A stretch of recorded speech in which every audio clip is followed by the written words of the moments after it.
আসসালামু আলাইকুম।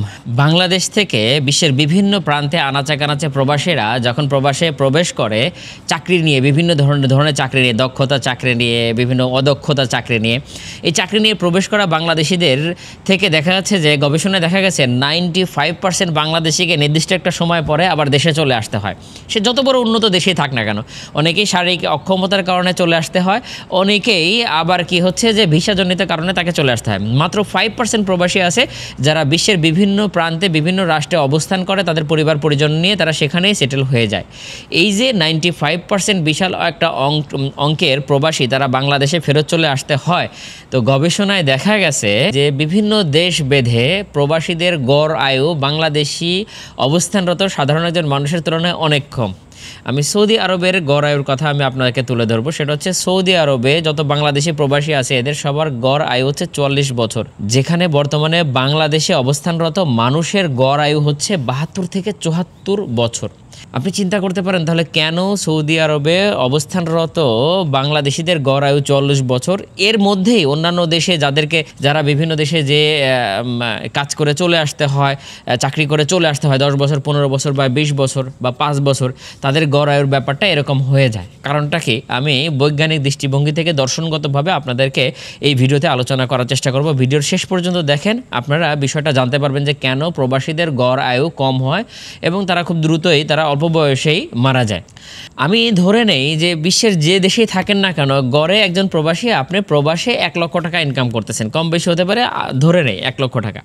আচ্ছা, এই 1 লক্ষ টাকা যদি আপনি বাংলাদেশে ইনকাম করতেন এবং বাংলাদেশে যদি এরকম হতো, আমি কথাগুলো বলি এবং আপনারা সেটা কল্পনা করেন। ধরে নেন যে আপনি বাংলাদেশে 1 লক্ষ টাকা প্রতি মাসে বেতন পেতেন। আপনি সকাল 9টা থেকে সন্ধ্যা 6টা পর্যন্ত আপনি 8 ঘন্টা ডিউটি করতেন। তো ডিউটি শেষে আপনি কোম্পানি থেকে যখন বাসায় ফেরত আসতেন, আসার সময় দেখা যাচ্ছে যে শেষ করেই কিন্তু আপনি বাসায় চলে আসতেন না। বন্ধুবান্ধবের সাথে 1 ঘন্টা 1.5 ঘন্টা আড্ডা দিতেন, কোনো চায়ের দোকানে একটু বসতেন বা আসার সময় বাসার জন্য প্রয়োজনীয় বাজার সদাই করে নিয়ে আসতেন। এরপরে বাসায় এসে দেখা যায় সন্ধ্যার পরে আপনার বাচ্চা কাচ্চা নিয়ে আপনি পড়াশোনা করাইতেন, বাবা মায়ের সাথে আড্ডা দিতেন, টিভি দেখতেন, খাওয়া দাওয়া করতেন। এভাবে আপনার সপ্তাহ যেত। সপ্তাহ শেষে শুক্রবারের দিন দেখা যাচ্ছে যে আপনি জুম্মার নামাজ পড়ার মতো সুযোগ পেতেন, আপনি পরিবারের সাথে একটা সুন্দর সময় কাটাতেন। এভাবে মাস যেত, বেতন পেতেন এবং 1 মাস 2 মাস পরে দেখা যাচ্ছে যে আপনি আপনার ওয়াইফের নিয়ে বিভিন্ন জায়গায় বেড়াতে যাচ্ছেন এবং দেখা যাচ্ছে যে 6 মাস পরে আপনার কোনো আত্মীয় স্বজনের বিয়ে, খালাতো বোনের বিয়ে, চাচাতো বোনের বিয়ে, চাচাতো ভাইয়ের বিয়ে, এই সমস্ত বিয়েতে আপনি দাওয়াত পাচ্ছেন পরিবার সহ। এই সমস্ত বিয়েতে আপনি অংশগ্রহণ করছেন, সেই বিয়েতে যে আপনি আনন্দ করছেন। এরপরে দেখা যাচ্ছে বছর শেষে আপনার আত্মীয় স্বজনের কোনো একজন মুরব্বী এর মধ্যে মারা গিয়েছে, আপনি সংবাদ পেয়েছেন, আপনি তার ওই দাফন কার্যে যে আপনি জানাজায় অংশগ্রহণ করতে পারছেন। সেই জানাজায় অংশগ্রহণ করে আপনি আবেগে আপ্লুত হচ্ছেন। এরপরে দেখা যাচ্ছে যে আপনার আপন ছোট ভাই বোনের বাড়িতে বিয়ে হচ্ছে, আপনি নিজে হাতে দায়িত্ব সহকারে আপনার ছোট ভাই বোনের বিয়েগুলো সম্পন্ন করছেন এবং মাঝে মাঝে দেখা যাচ্ছে সম্পত্তি নিয়ে ভাই বোনের মধ্যে ঝগড়া হচ্ছে, বউয়ের সাথে ঝগড়া করছেন, আপনার বাবা মায়ের সাথে খুব চমৎকার সময় কাটাচ্ছেন। কোনো এক সময় আপনার মা আপনার মাথায় তেল দিয়ে দিচ্ছে, আপনি প্রতি মাসে 1 লক্ষ টাকা বেতন পাচ্ছেন। এটা দিয়ে আপনার ফ্যামিলিতে খুব সুন্দরভাবে আপনি জীবনযাপন করছেন। প্রয়োজন অনুসারে আপনি বিভিন্ন বন্ধুবান্ধবের সাথে আড্ডা দিচ্ছেন, খেলাধুলা করছেন, একটু বিভিন্নভাবে বেড়াতে যাচ্ছেন আত্মীয় স্বজনের বাড়িতে। এই চাকরি পাওয়ার পাশাপাশি 1 লক্ষ টাকা ইনকাম করার পাশাপাশি আপনার জীবনের যেই ঘটনাগুলো ঘটলো, গবেষণা বলে যে এই ঘটনাগুলোর মাধ্যমে আপনার শরীর থেকে সবসময় একটা পজিটিভ হরমোন নিঃসরণ হয়। এই পজিটিভ হরমোনটা শরীরের রোগ প্রতিরোধ ক্ষমতা বৃদ্ধি করে, এমনকি ক্যান্সারের কোষ পর্যন্ত ধ্বংস করে। দেখা যাচ্ছে যে আপনার মা আপনার সাথে চমৎকারভাবে কথা বলেছে, আপনি সেটাকে আপনার মায়ের আদর স্নেহ আপনার ভিতর থেকে এই ক্যান্সারের কোষ পর্যন্ত ধ্বংস করে। তো যেই কারণে রোগ প্রতিরোধ ক্ষমতা বেড়ে যায় এবং তার ভিতরে কোনো ফ্রাস্ট্রেশন, হতাশা এগুলো কম থাকে, সে স্বাভাবিকভাবে জীবনযাপন করে। এবার আসেন আপনি একজন প্রবাসী, আপনি প্রবাসী 1 লক্ষ টাকা না, মাসে 2 লক্ষ 3 লক্ষ টাকা ইনকাম করেন, কিন্তু শারীরিক সক্ষমতার কারণে বিভিন্ন কারণে আপনাকে দেখা যাচ্ছে যে 10 বছর 15 বছর বা 20 বছর পরে আপনাকে দেশে চলে যেতে হচ্ছে। একজন প্রবাসী সকাল 8টার সময় ডিউটি শুরু করে, বিকাল 5টায় 8 ঘন্টায় ডিউটি আপনি করলেন, করলেন, আপনি ওইভাবে বাংলাদেশের মতো সময় সুযোগ পেলেন। কিন্তু দেখা যাচ্ছে যে একজন প্রবাসী কী করে, সে রোবটিক জীবনযাপন করে।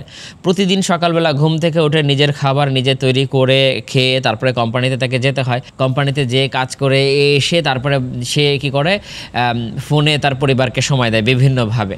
তো দেখেন যে তার জীবনটা এই প্রবাসে, সে কোম্পানিতে যাচ্ছে আসছে এবং তার ফোনে সময় দিচ্ছে, মাস শেষে টাকা ব্যাংকে পাঠিয়ে দিচ্ছে, এই টাকাগুলোও সে নিজে খরচ করছে না। এইভাবেই হয়তো বা খুব কম প্রবাসী আছে বিভিন্ন জায়গায় বেড়াতে টেড়াতে যায়, কিন্তু তার জীবনে দেখেন সে এই 15 বছরে তার আত্মীয় স্বজনের কারো দাফন কার্যে অংশগ্রহণ করেনি। সেই দাফন কার্যে অংশগ্রহণ করলে মনের ভিতরে যে আবেগটা প্রকাশ, মন খুলে কান্না করা, অংশগ্রহণ করেনি। তার কোনো ভাই বোনের অনুষ্ঠানে, বিয়ের অনুষ্ঠানে অংশগ্রহণ করেনি, পরিবারের প্রতি কোনো দায়িত্ব পালন করেনি, খুব সুন্দরভাবে পারিবারিক একটা আড্ডায় সে অংশগ্রহণ করেনি, স্ত্রীকে ওইভাবে আবেগঘনভাবে সে সময় দিতে পারেনি, একজন পুরুষ হিসেবে যে কাজগুলো করা দরকার সেই কাজগুলো করতে পারেনি, বাবা মায়ের সাথে এই সময়গুলো করতে পারেনি। এই যে আবেগগতভাবে যে সময়গুলো সে পার করতে পারেনি, তার জীবনের প্রবাসে আসার পরে এই হরমোনগুলো আর কখনোই নিঃসরণ হয় নাই। যখন এই হরমোনগুলো নিঃসরণ হয় নাই, কোন কোন হরমোনগুলো বেশি নিঃসরণ হয়েছে? হতাশাজনিত কারণে, হ্যাঁ, একই কাজ করার, কাজের প্রতি আনন্দ না থাকার কারণে বিভিন্ন এই কাজের প্রতি আনন্দ তার নষ্ট হয়ে গেছে। প্রথম এসে 6 মাস, 1 বছর 1 লক্ষ 2 লক্ষ টাকা ইনকাম করতে খুব ভালো লাগে। এরপরে তার স্বাভাবিক যে জীবনটা, আত্মীয় স্বজন ছাড়া অজানা পরিবেশে কারোর সাথে কথা বলে, হ্যাঁ, দেখাচ্ছে যে সব জায়গায় তার বাংলাদেশি থাকে না, কথা বলেও শান্তি পাওয়া যায় না।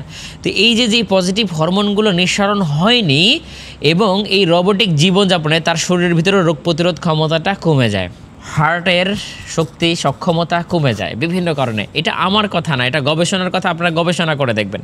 তাতে কি হয়, সে এক সময় দেখা যাচ্ছে শারীরিক সক্ষমতা হারিয়ে যায় এবং যখন দেশে আসে, দেশে যাওয়ার পরে কয়েক বছর অবস্থান করার পরে তারপরে সে মারা যায় এবং স্বাভাবিক জীবনযাপন সে করতে পারে না। অপ্রিয় হলেও প্রত্যেকটা প্রবাসীর জীবনে এই কথাগুলো চরম সত্য। এখন প্রশ্ন হলো, আমি এই ভিডিওর মাধ্যমে কোন মেসেজটা দিতে চাই? আমি এই ভিডিওর মাধ্যমে যে মেসেজটা দিতে চাই সেটা হচ্ছে, আপনি একজন প্রবাসী, আপনি প্রবাসে আসছেন, আপনার আশেপাশে যদি 10 জন 20 জন বা অনেক বেশি বাংলাদেশি, আমি একজন প্রবাসী, যেমন আমি দক্ষিণ কোরিয়াতে এমন একটা এলাকাতে আছি, এখানে 400 থেকে 500 বাংলাদেশি আমরা 5 কিলোমিটার স্কোয়ারের মধ্যে বসবাস করি। অনেকেই আছে যে 5 কিলোমিটার কেন, 50 কিলোমিটার স্কোয়ারের মধ্যেও দেখা যাচ্ছে 10-12 জন বাংলাদেশি একসাথে বসবাস করে। আমি আপনাদেরকে পরামর্শ দেব, বাংলাদেশে 1 লক্ষ টাকার উপরে মাসে ইনকাম করলে আপনি ঠিক যেই ধরনের পরিবেশ মেনটেন করতেন, এই জায়গায় এই প্রবাসী বাংলাদেশিদের সাথে ওই ধরনের একটা পরিবেশ তৈরি করে নিতে হবে। আপনি কি করবেন, প্রতিদিন কাজ শেষে কোনো একটা জায়গায় যেয়ে আড্ডা দেওয়ার মতো একটা পরিবেশ সৃষ্টি করবেন। কাজ শেষে এসেই ফোনে আপনি যদি বাংলাদেশে আপনার পরিবারের সমস্ত সমস্যার সমাধান 2-3 ঘন্টা করে ফোনে আপনি সময় কাটান, তাহলে আপনার অবস্থা করুণ অবস্থা হতে পারে। এটা গবেষণা বলছে। আল্লাহ উত্তম পরিকল্পনাকারী, আল্লাহ উত্তম রিজিকদাতা। আমি এই ব্যাপারে কিছুই জানি না, আমি শুধু আশেপাশের অর্জিত জ্ঞান থেকে জ্ঞান অর্জন করে আপনাদেরকে ইনফরমেশনটা দিচ্ছি।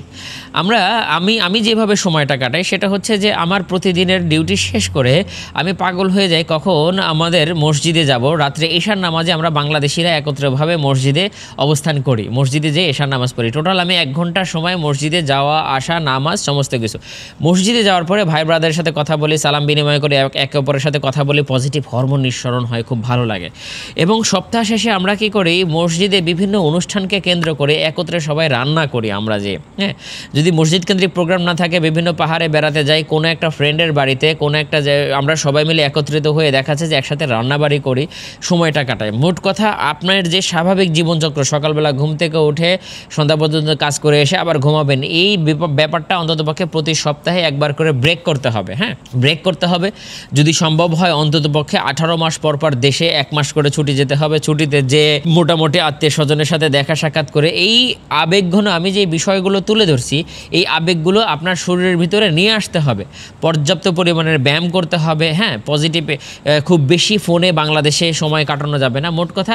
তো এখন প্রশ্ন হলো যে, সব এরিয়াতেই তো মসজিদ নেই।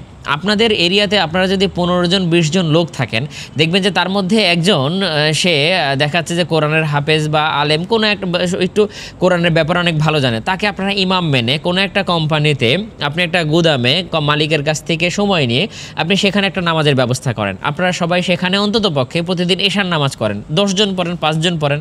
হ্যাঁ, সবার মধ্যে সবার একটা ভালো রিলেশন, সবাই আড্ডা দেন, গল্প করেন। তো এইভাবে আবার শুক্রবারে কী করেন, 5 জন 6 জন মিলে এক জায়গায় বেড়াতে যান, অথবা 5 জন 6 জন মিলে কোনো একটা পাহাড়ে কোনো জায়গায় পিকনিক করেন। মোট কথা ভাই, আপনার জীবনের যে পজিটিভ হরমোনগুলো বাংলাদেশে নিঃসরণ হতো না, এইটা আপনি যে দেশে অবস্থান করতেছেন ওই দেশে আপনার বন্ধু-বান্ধব, প্রবাসীদের সাথে সবাই মিলে এই পজিটিভ হরমোনগুলো নিঃসরণ করতে হবে। তাহলে আপনি সুস্থ থাকতে পারবেন এবং আপনার রোগ প্রতিরোধ ক্ষমতা বৃদ্ধি পাবে। তো আমি আর ভিডিওটি দীর্ঘ করতে চাই না। আমি বিশ্বে অবস্থানরত বাংলাদেশি সকল প্রবাসীর নিরাপদ ভবিষ্যৎ কামনা করে আজকের ভিডিওটি এখানেই শেষ করছি। আসসালামু আলাইকুম।